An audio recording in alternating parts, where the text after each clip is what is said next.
Who let that in here? This isn't a shelter for runaways. The man's voice, sharp and soaked in mockery, sliced through the polished silence of the courtroom. Heads turned. A few stifled laughs followed.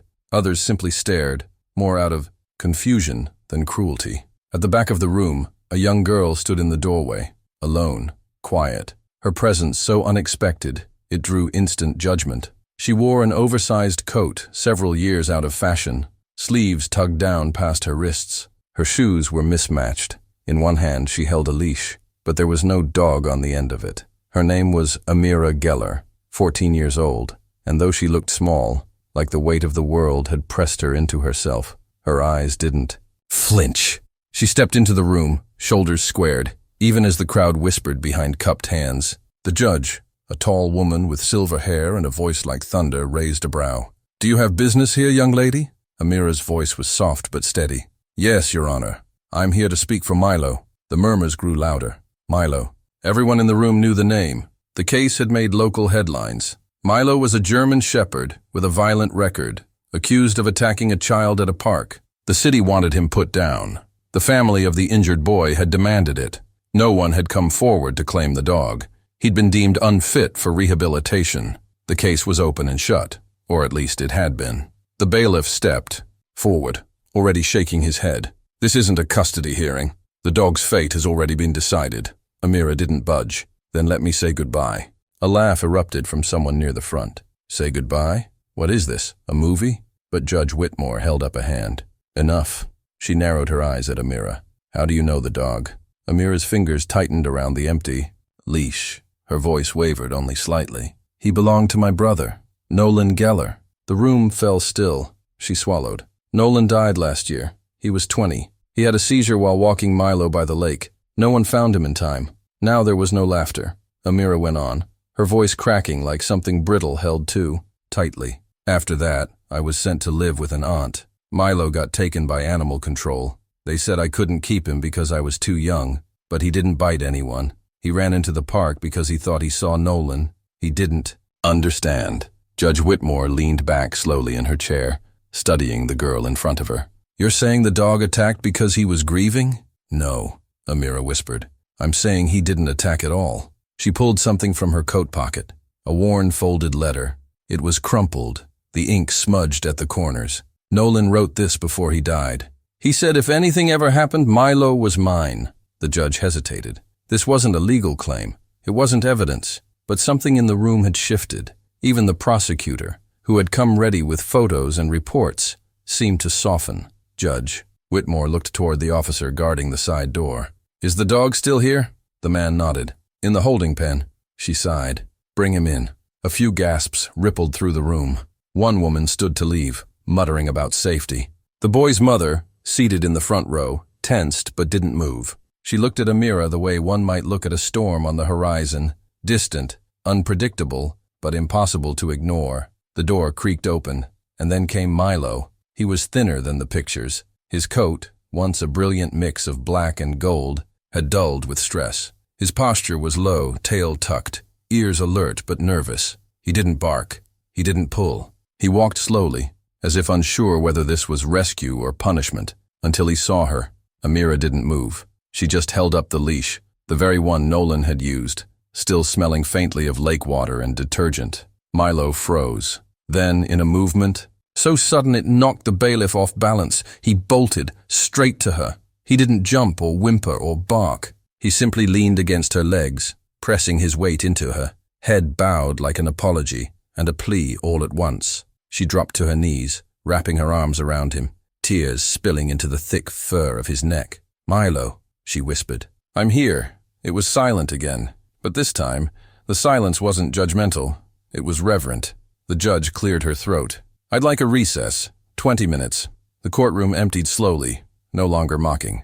Some whispered in awe, others in regret. The woman who had laughed earlier now looked away, ashamed. And as Amira sat there on the floor, Milo's body curled tightly against hers like he had never wanted to leave in the first place, it became clear to everyone who had mocked her at the start. She hadn't come for a spectacle. She had come for family, and the dog's reaction had changed everything. The hallway outside the courtroom felt too bright, too quiet. Amira sat on a bench near the vending machines, Milo's head resting on her lap. He hadn't moved since the bailiff brought him in. Every now and then, his tail thumped once against the floor when she whispered his name. To anyone else, it might have looked like a stray dog clinging to a lost girl. But Amira knew better. Milo had never been lost. He had just been waiting for her to find him. Inside the courtroom, the judge was still in chambers. The recess gave people time to think, to reflect on what they'd seen. The once stern prosecutor now leaned against the wall with his arms crossed, silent. Even the boy's mother, who had come to demand justice, seemed less sure of what that justice looked like now. Amira kept her eyes on the floor, tracing the toe of her shoe in slow circles. She wasn't afraid anymore, not in the way she had been when she first stepped inside, but a heavy knot still pulled in her chest. Milo had come back to her, but that didn't mean he was safe yet. They could still take him away. The letter, in her pocket, the one Nolan had written, might carry weight in hearts, but not in court. "Excuse me," came a voice beside her. It was soft, hesitant. Amira looked up and found herself staring at a boy close to her age. He wore a dark sweater, one sleeve pushed up to reveal a healing bite mark. She didn't have to guess who he was. His name was Lucas, the boy from the park, the reason Milo was in this mess. He shifted awkwardly. "You probably don't want to talk to me." Amira blinked. Milo lifted his head slightly, alert but calm. Lucas sat down, keeping a safe distance. He didn't look angry, just confused. "They said your dog attacked me, but I don't think he did." Amira stared. "What?" "I've been thinking about it, over and over. I remember seeing him running toward me, barking. I panicked.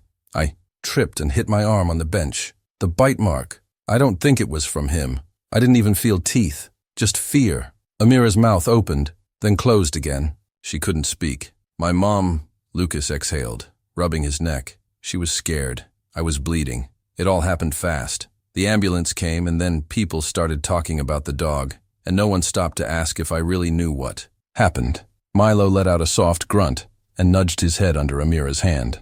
Lucas looked at the dog for a long moment. "He doesn't look like a monster." "He's not," Amira said, finally finding her voice. "He's just sad." The courtroom door opened. Judge Whitmore stepped out, her robe moving like a shadow behind her. She paused when she saw Lucas sitting beside Amira. "Son, should I be concerned?" she asked gently. Lucas stood quickly. "No, Your Honor. I want to tell you something." Back inside the courtroom, the seats filled again.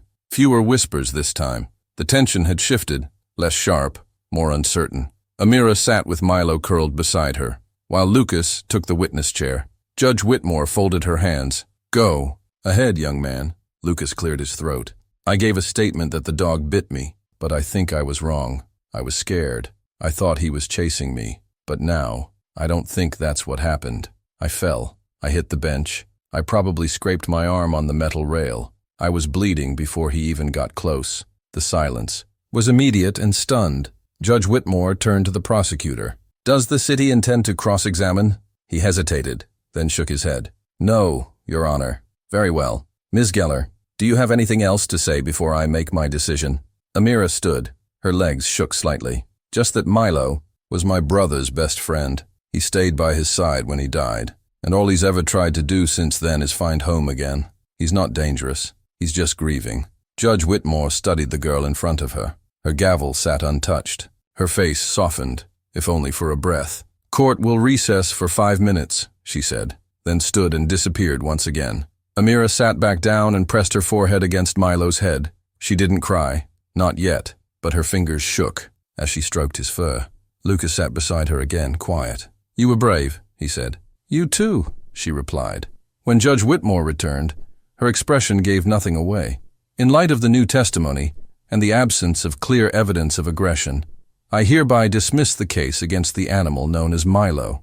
Ownership will be transferred to Amira Geller, with one condition, that she completes a basic handler's course within 30 days. Amira's breath caught. She could barely hear the last part. Milo sat up as if he felt it too, tail thumping, ears alert. Judge Whitmore leaned forward slightly. "And Miss Geller, for what it's worth, I believe your brother would be proud of what you did today." The gavel fell. The courtroom slowly emptied. There was no laughter this time, only nods, quiet glances, and a strange kind of warmth. Even the boy's mother, whose face still held worry, walked past Amira with a nod of respect. She didn't say anything. She didn't need to. Outside, the sky had turned gray with the promise of snow. Amira walked slowly down the courthouse steps, Milo trotting beside her like a soldier reunited with his commander. For the first time in over a year, she felt like something in her world was beginning to repair itself. She had walked in alone. She had been mocked, doubted, dismissed, but love had spoken louder than judgment. And now, with a leash in her hand and a second chance at her side, she walked forward, this time never alone again. The wind outside whipped cold against Amira's cheeks as she clutched Milo's leash with one hand and Nolan's old hoodie wrapped tightly around her with the other. They stood just outside the courthouse doors, a place she never imagined leaving with hope. She looked down at Milo, who seemed lighter, more alert, his eyes scanning the street not in fear but in familiarity. For a long moment, they just stood there, not speaking, letting the cold air sweep away the heaviness of the courtroom. But deep down, Amira knew that their story wasn't over, not even close. By the time they reached the bus stop, the city had begun to dim. Streetlights flickered on, casting long orange shadows across the pavement. Amira stepped onto the bus with her head high, gripping the adoption papers in one hand like a shield. Some passengers looked at Milo with wide eyes, some with quiet sympathy, but no one said a word. It was the first time in weeks she didn't feel invisible, or worse, like a burden. She got off 2 stops early, not ready to go back to her aunt's apartment just yet. Instead, she walked toward Nolan's favorite trail, the one by the lake where he used to take Milo every weekend. She remembered how he'd whistle a tune, and Milo would perk up, ears twitching before racing ahead like he knew every turn of the path. That place was still sacred, untouched, a part of her brother that didn't fade with the funeral or the silence that followed. The sky was streaked with deep blue and fading lavender as they reached the edge of the lake. Milo tugged slightly on the leash, pulling her toward a familiar tree. It was the one Nolan always stopped at, where he'd sit with his sketchbook and scribble in silence while Milo lay at his feet. Amira sank to the ground, letting the cold leaves crunch beneath her. She pulled the letter from her pocket again, one Nolan had written but never mailed. She'd read it a dozen times since the hearing, but now it felt different, as if reading it here, in this spot, finally connected the past with the present. She unfolded the paper slowly, brushing her thumb over his handwriting. If anything happens to me, keep Milo safe. He's not just a dog, Amira. He's part of me. He's how I breathe when it gets hard. He's the one thing that pulled me through when I wanted to give up. He'll do the same for you, I promise. Tears blurred the ink as she finished it, even though she had it memorized by now. She looked at Milo, who had laid down beside her, nose resting on his front paws. His eyes met hers, and for the first time, she didn't see fear or exhaustion. She saw devotion, clarity, a sense of calm she hadn't felt since the last day she heard Nolan's laugh echo down the hallway. A twig snapped nearby. Amira stiffened, heart skipping a beat. Milo was already on alert, standing and staring into the trees with ears high and body tense. A figure emerged slowly from the shadows. A man in uniform. Not police, not animal control. Military. Amira Geller, the man asked gently. She nodded. Her voice caught somewhere in her throat. Yes? He took off his cap. His eyes were kind, but heavy. My name's Lieutenant Barris. I served with your brother. I just heard about the hearing, about Milo. I was hoping to find you. Her chest tightened. You knew Nolan? I did, he said, stepping forward with care. We weren't just squad mates. We were friends. He talked about you every single day. Said you were the only person who truly understood him. Amira wiped her cheek quickly. He never talked about that stuff at home. He didn't know how, Barris said softly. But he wanted to protect you from what he saw, from what the war left in him. She nodded slowly. That's why he got Milo, Barris smiled. Not just to have a service dog. He trained Milo to recognize panic before it even hit. I saw it once myself. Nolan froze during a training drill, and Milo, he snapped him out of it like it was second nature. That dog saved your brother's life more than once, and now, it looks like he's doing it again. Amira looked down at Milo, who sat silently at her side, tail curled neatly, gaze never leaving the soldier. I brought something for you, Barris continued. He reached into his jacket and pulled out a flash drive. This is the last voice memo Nolan recorded. We all kept journals, video, audio, whatever helped. This one was for you. He never got to send it. Her hands shook as she reached for it. Thank you. Play it when you're ready, he said. And if you ever need anything, guidance, support, or just someone who remembers him, I'm around. You're not alone, Amira. You never were." She nodded again, too overwhelmed to speak. Barris gave Milo one final look and a quiet, "Good job, soldier," before turning back toward the road. That night, curled up in bed with Milo beside her, Amira plugged the flash drive into her brother's old tablet. The screen flickered to life with Nolan's tired but unmistakable voice. "Hey, Mira, if you're hearing this, I guess things didn't go the way I wanted, but I need you to know something important. Milo's more than just my support dog. He's your protector now. He already knows you, your scent, your voice, your laugh. He used to bark every time you were on the phone with me. Remember that? He's part of you too. And if anyone tries to take that from you, you fight. Because you deserve something real. You deserve someone who stays." The message ended, and for the first time in months, Amira didn't cry. She breathed, deep, full breaths. Then she looked at Milo, who had already fallen asleep with his head resting on her ankle. Nolan was gone, but Milo wasn't. And maybe that was the gift her brother had planned all along. Not just a goodbye, but a guide, a guardian, a reason to keep going. And now, in a world that had laughed when she stood alone, she had finally found something unbreakable. Home. The next morning, the world outside Amira's window looked deceptively calm. A blanket of soft snow had fallen overnight, covering the sidewalk, the roofs, even the old rusted bike left abandoned near the fire hydrant. Everything looked clean, quiet, untouched. But inside Amira's chest, the weight of Nolan's voice still echoed. She hadn't slept much after hearing his message. His words had wrapped around her like a whisper from the past, pulling open wounds she'd kept sealed since the funeral. But strangely, it hadn't broken her. It made her feel seen, understood, and most of all, remembered. Milo had slept soundly, by her side, breathing heavy, occasionally twitching in dreams. When she stirred, he was already awake, tail wagging faintly, his eyes full of awareness. He always seemed to know when she needed him most, just like Nolan said he would. They had breakfast together, quietly. She tore a piece of toast in half and handed it to him. He took it gently, like he always had with Nolan. Later that day, Amira tucked the flash drive into her coat pocket and made her way to school. It was the first time she'd gone back since the court hearing, and every step toward the building felt like climbing uphill against a silent storm.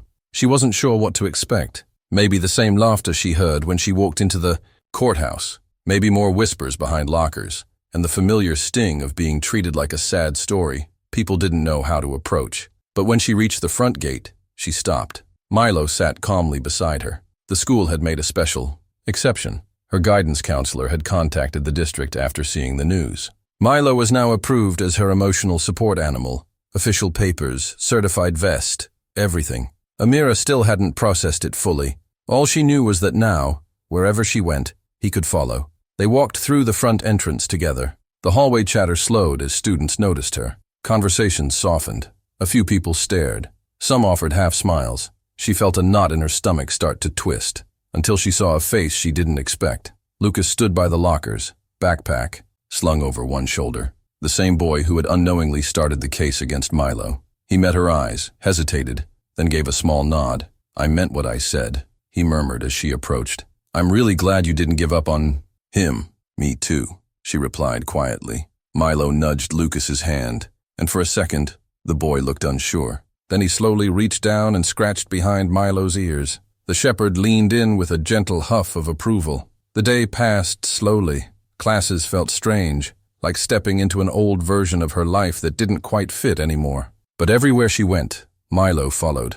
And something about that made people behave differently, kinder, more careful with their words. A few teachers even paused to ask if she needed anything. She didn't. She just wanted to get through the day, but it was a start. At lunch, she sat by herself at first. Milo lay beneath the table, his head on her foot, his breath warm and steady. But before long, someone else sat across from her, then another. No big announcements, no questions, just quiet presence. A small gesture, but one that spoke louder than pity. When the final bell rang, Amira didn't rush out.